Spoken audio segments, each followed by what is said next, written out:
Hey all, welcome to the Deathless Enemy channel and I am Man।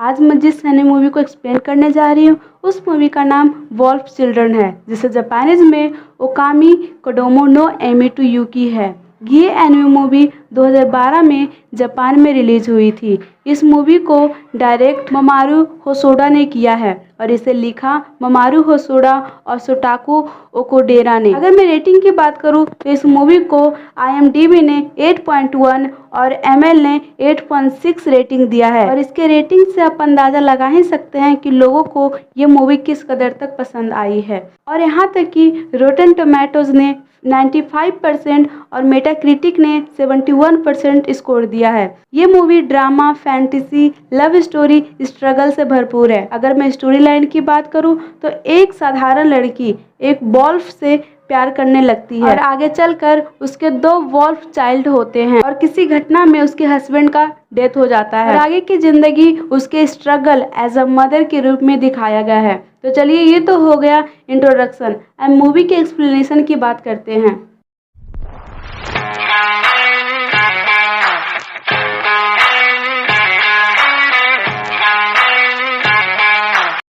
Movie के first scene में हम एक college student हाना को देखते हैं, जो कि हमारी मूवी की मेन कैरेक्टर है। हाना क्लास में पढ़ रही होती है, तभी उसकी नज़र एक लड़के पर पड़ती है जिसके पास बुक नहीं होता, पर फिर भी किसी तरह वो पढ़ रहा होता है। वो लड़का सभी लोगों से अलग लग रहा था। क्लास ओवर होने के बाद सभी लोग अटेंडेंस टिकट जमा करते हैं, पर वो लड़का बिना जमा किए जाने लगता है। इस पर हाना उसके पीछे जाती है और अटेंडेंस टिकट जमा करने को कहती है। इस पर लड़का कहता है कि वह स्टूडेंट नहीं है और अगर हाना को कोई प्रॉब्लम है तो वह अब नहीं आएगा। ये सुनकर हाना हैरान हो जाती है। जब वो लड़का कॉलेज के बाहर जाता है तब हाना उसके पीछे जाकर उसे साथ में पढ़ने के लिए कहती है। सीन शिफ्ट होता है और हम देखते हैं कि हाना और वो लड़का अपने अपने कामों में व्यस्त हो जाता है, पर हाना हर पल उस लड़के के बारे में सोचती रहती है। नेक्स्ट डे हाना कॉलेज जाती है, पर वो लड़का नहीं आता है। हाना क्लास से बार बार बाहर देखती रहती है। कुछ देर बाद वो लड़का आ जाता है। हाना ये देखकर बहुत खुश होती है। छुट्टी के वक्त दोनों घर साथ जा रहे होते हैं, तभी वो लड़का हाना से उसके नाम का मतलब पूछता है। इस पर हाना कहती है ये नाम उसके डैड ने रखा है और इसका मतलब फूल होता है, क्योंकि वो चाहते थे हाना हमेशा खुश रहे। दिन शिफ्ट होता है, हम देखते हैं कि वो लड़का कॉफी शॉप पर हाना का वेट कर रहा होता है। ये देखकर हाना बहुत खुश हो जाती है। दोनों शहर को देखने निकल पड़ते हैं। इसी बीच वो लड़का कहता है कि काश मेरा भी अपना घर होता और मैं रोज वहां जाया करता। इस पर हाना कहती है कि तब तो मैं रोज तुम्हारा इंतजार करती। वो लड़का समझ जाता है कि हाना उसे चाहने लगी है। इस पर वो लड़का कल हाना को यहीं पर बुलाता है। नेक्स्ट डे कॉफी शॉप पर हाना उस लड़के का वेट करने लगती है। देर रात के बाद वो लड़का आता है और लेट आने पर हाना से माफी मांगता है और उसके बाद दोनों एक जगह जाते हैं जहां पर वो लड़का हाना को आंख बंद करने के लिए कहता है। इस पर हाना आंख बंद कर लेती है। जब वो आंख खोलती है तो देखती है कि वो लड़का एक वॉल्फ में ट्रांसफर हो जाता है, जो कि एक इंसानी भेड़िया था। हाना ये देखकर भी उस लड़के को एक्सेप्ट कर लेती है और कुछ समय बीतने के बाद हाना प्रेग्नेंट हो जाती है। और जब ये बात उस वेयरवुल्फ को पता चलता है तो बहुत खुश हो जाता है और अब वो हाना का पूरी तरह से देखभाल करने लगता है और हाना को किसी चीज की कमी नहीं होने देता है। फिर हाना एक लड़की को जन्म देती है जिसका नाम युकी रखती है और कुछ महीने बीतने के बाद हाना फिर एक लड़के को जन्म देती है जिसका नाम एमे रखती है। उस दिन बारिश हो रही थी और वेयरवुल्फ अपने बच्चे के लिए फूड जमा करने गया था, पर अभी तक घर वापस नहीं आया था। इस पर हाना अपने दोनों बच्चों के साथ उसे ढूंढने के लिए बाहर निकलती है। तभी देखती है कि एक नाले में वेयरवुल्फ मरा हुआ होता है।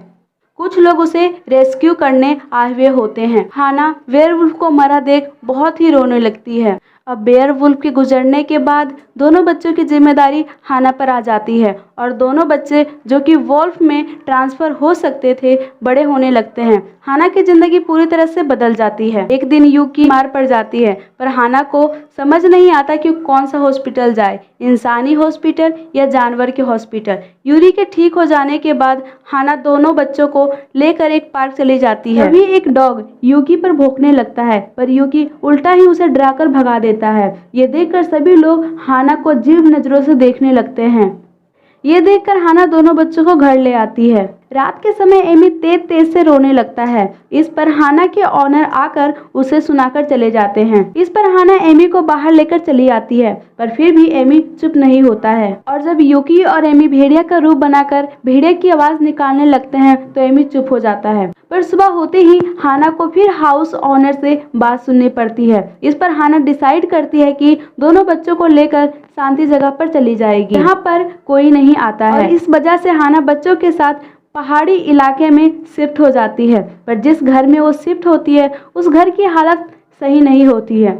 अब बच्चे वहाँ पर आजाद थे और जब चाहे वॉल्फ या इंसान में बदल सकते थे, क्योंकि वहाँ कोई नहीं आता था। हाना बहुत ही मेहनत से घर को रहने के लायक बना देती है और फूड भी शॉप से ले आती है। और कुछ समय बीतने के बाद हाना के पास पैसे की कमी पड़ने लगती है। इस वजह से हाना अपने फैमिली के फूड के लिए खेती करने को डिसाइड करती है और खेती करने के तरीके के लिए बुक खरीदती है और दोनों बच्चों को कह देती है कि किसी के सामने भेड़िया ना बने। अब हाना बुक के सहारे खेती करना शुरू कर देती है, पर उनकी फसल खराब हो जाती है। पर हाना हार नहीं मानती, फिर दोबारा वो फसल लगाती है। इसी बीच एमी पर एक बिल्ली ने हमला कर दिया था। क्योंकि एमी यूकी से कमजोर था, इसलिए वो हमेशा सभी चीजों से डरता था। दूसरे सीन में हाना दोनों बच्चों को बुक पढ़कर शिकार करना सिखाती है। दूसरे सीन में हाना ने जो दोबारा फसल लगाया था वो भी खराब हो गया। ये देखकर हाना उदास हो जाती है। तभी उसकी नजर एक विलेजर नीरासाकी पर पड़ती है। नीरासाकी बहुत ही खड़ूस था और हाना के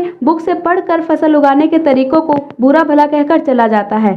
अगले दिन जब हाना बैठी होती है, वहाँ एक लेडी आती है। यह देखकर बच्चे डर कर छिप जाते हैं। वो लेडी हाना को आलू के बीज देकर जाती है। दूसरे सीन में हाना उस आलू के बीज को बोने लगती है। तभी नीरासाकी वहाँ आता है और हाना को फसल उगाने का सही तरीका बताता है। अब हाना पूरी तरह खेती बाड़ी में लग जाती है और बीच बीच में नीरासाकी उसे बताते रहता है और इसी बीच कुछ और विलेजर्स हाना की मदद करने लगते हैं।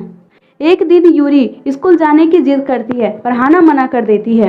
कुछ समय के बाद हाना देखती है कि इस बार फसल की पैदावार बहुत ही अच्छी हुई है। इस पर हाना सभी विलेजर्स को हेल्प करने के तौर पर आलू भेंट में देती है। इस बदले में विलेजर्स ने भी हाना को अलग अलग फूड देते हैं और नीरासाकी हाना के लिए एक फ्रिज दे देता है। इस पर हाना नीरासाकी को धन्यवाद करती है।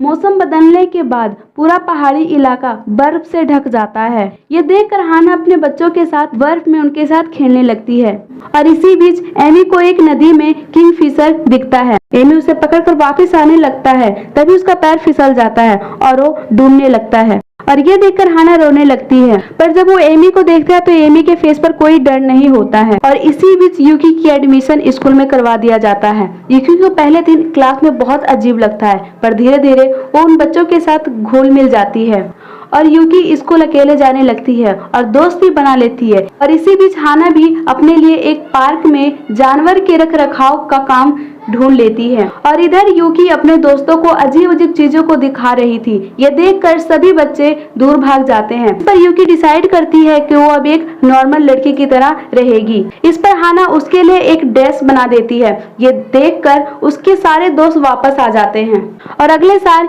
एमी भी यूकी के साथ स्कूल जाना शुरू कर देता है। पर एमी को स्कूल में मन नहीं लगता है, क्योंकि उसका मन जंगलों और जानवरों को जानने में था।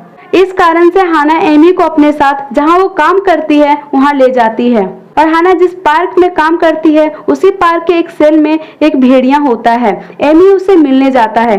दूसरे सीन में यूकी की क्लास में एक न्यू स्टूडेंट जिसका नाम सोहाई होता है आता है, क्योंकि जो कि एक वॉल्फ थी। इस वजह से उससे जानवरों की गंध आती है। इस पर सोहाई उससे इस गंध का कारण पूछता है। इस पर यूकी डर जाती है और सोहाई को इग्नोर करने लगती है। इस पर सोहाई उसका पीछा करने लगता है और सोहाई यूकी को एक जगह घेर लेता है। इस पर यूकी गुस्से में वॉल्फ में ट्रांसफर होकर सोहाई के कान को घायल कर देती है। कुछ देर बाद प्रिंसिपल ऑफिस में सोहाई और यूकी के पेरेंट्स मौजूद होते हैं और सभी यूकी को गलत ठहरा रहे होते हैं। यूकी को बचाते हुए कहता है कि ये एक भेड़िए ने किया है, पर फिर भी यूकी के क्लास वाले यूकी को बुरा भला कह रहे होते हैं। इस पर यूकी क्लास से बाहर भाग जाती है और अपने मॉम से माफी मांगते हुए रोने लगती है। दूसरे सीन में सोहाई यूकी के लिए उसके घर पर होमवर्क छोड़कर चला जाता है, क्योंकि यूकी अब स्कूल जाना छोड़ दी थी, पर सोहाई उसे रोज कुछ न कुछ दे जाया करता है।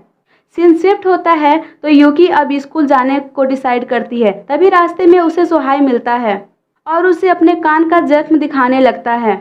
दूसरे सीन में एमी हाना को जंगल अपने मास्टर को दिखाने ले जाता है। एमी का मास्टर एक भेड़िया था। हाना उस भेड़िए को खाना देती है और कहती है एमी को इतना कुछ सिखाने के लिए शुक्रिया। तभी एमी अपने मास्टर के साथ वहाँ से चला जाता है। अब एमी जंगल के वातावरण में पूरी तरह से ढल चुका था। अब उसके अंदर का डर पूरी तरह से खत्म हो चुका था। अब वह अपने मास्टर के बदौलत शिकार करना भी सीख लिया था। दूसरे सीन में यूकी और एमी बहस कर रहे होते हैं कि वो इंसान है या भेड़िया, क्योंकि यूकी इंसान बनकर रहना चाहती थी और एमी भेड़िया बनकर, और इस बात पर दोनों एक दूसरे से लड़ने लगते हैं। 2 साल बीत जाने के बाद पहाड़ी इलाके में तूफान आना शुरू हो जाता है। इस वजह से पेड़ पौधे टूट कर गिर रहे होते हैं। एमे को अपने मास्टर की चिंता होने लगती है। एक दिन एमे हाना से कहता है कि लगता है अब मास्टर नहीं रहेंगे, इसलिए अब मास्टर का काम उसे करना पड़ेगा। पर हाना इस बात के लिए तैयार नहीं होती है और उसे जंगल जाने के लिए मना कर देती है। अगले दिन तूफान बढ़ जाता है और बारिश भी होने लगती है। इस वजह से हाना यूके को स्कूल से लेने के लिए रेडी होकर एमे को पुकारती है, पर तभी एमे को जंगल जाते देख वो उसके पीछे चले जाने लगती है।